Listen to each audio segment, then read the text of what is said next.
So welcome, my name is Keith Carson. I'm the Director of Partnerships for Therapy Specialists. I'm joined with my colleague, Kelly Cooney, who's the VP of Compliance and Training for our company. And we wanted to talk about Section GG. So there's an important date coming up.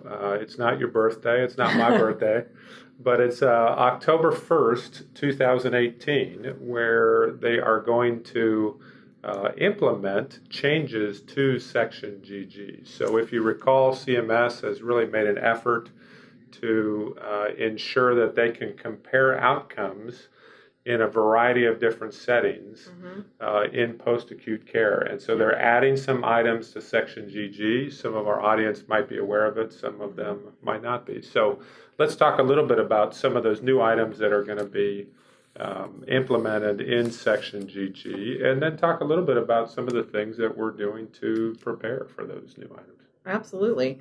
Well, for those of you that are or aren't familiar with Section GG, this is a section of the minimum data set, the MDS, that was added to look at resident function. It drives a lot of your outcomes that are out on the quality measures out on nursing home compare.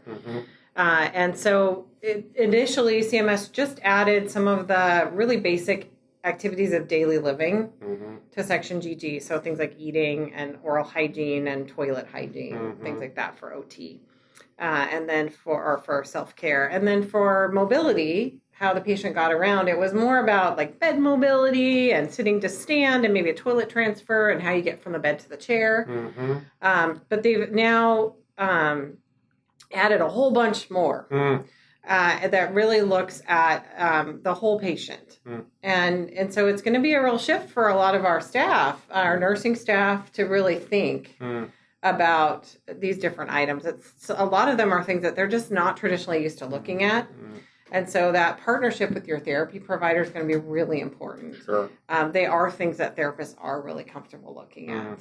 Things like stairs, right? That's not something our nurses usually watch someone do. Your nursing facility might not even have any. So do you have some in your therapy department that we can try things on?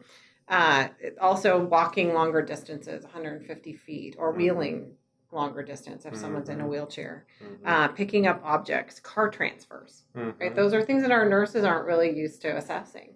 Sure. But we as therapists really are. And if you have a rehab provider that's been thinking ahead, hopefully they've been using the care tools. The care tool item set is what these Section GG items were based on. And we've been using those. So talk just a little bit about why we decided to use those and why that's advantageous. So, a few years ago, looking ahead at what we heard was coming, therapy specialists chose to start using the care tools for our outcomes. So all of our patients across the continuum that we work with, our therapists enter the care tool item set scores at the beginning of care and at the end of care. So that we have an opportunity to measure ourselves on how we're doing. Sure. So even up until now, we've been able to help our partners drive some of their quality measures by having our therapists really have some skin in the game on that. They're also looking at those outcomes. But once again, up until now, it's just been a few of those data points in the care tool that actually were important to you as our customer. It was definitely important to the resident that they'd be able to go upstairs if they need to do that when they go home. But it never was something that you entered anywhere. Needed to be reported. Absolutely. Now it does, right? And so we've been collecting that information all along. So we're ready to be a great partner with that. So absolutely. And the care tool item set, as you mentioned before, is sprinkled throughout the post-acute care continuum. So they're using it in inpatient rehab now, some items. Which the IRF is their tool, that's like the MDS. And then in home health, it's the Oasis. So they're also using those. So CMS can kind of look and see, am I getting value for what I'm paying for in different settings?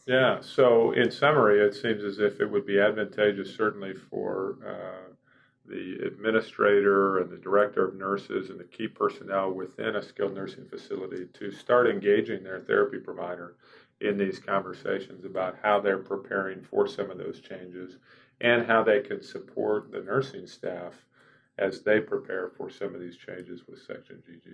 Absolutely. Absolutely. Finding out from your therapy team how comfortable they are with these items Are they familiar with gathering this information and providing it? How can you partner together on this? Mm-hmm. And then also the other piece that we haven't talked about is the new addition of prior level of function. Mm. It's another area where your therapists are very comfortable with talking about people, what they were doing at home before. Sure. So we can try to get them back to their current to their higher level of function back to home.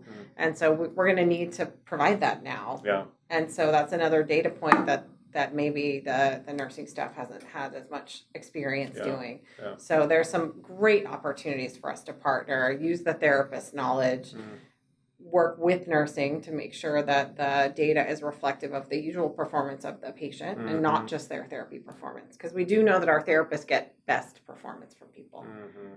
That's what we do. That's what we're there for. So we really want a combination of the therapist scores and therapist judgment and the nursing observations and what they see to get the best score for the patient.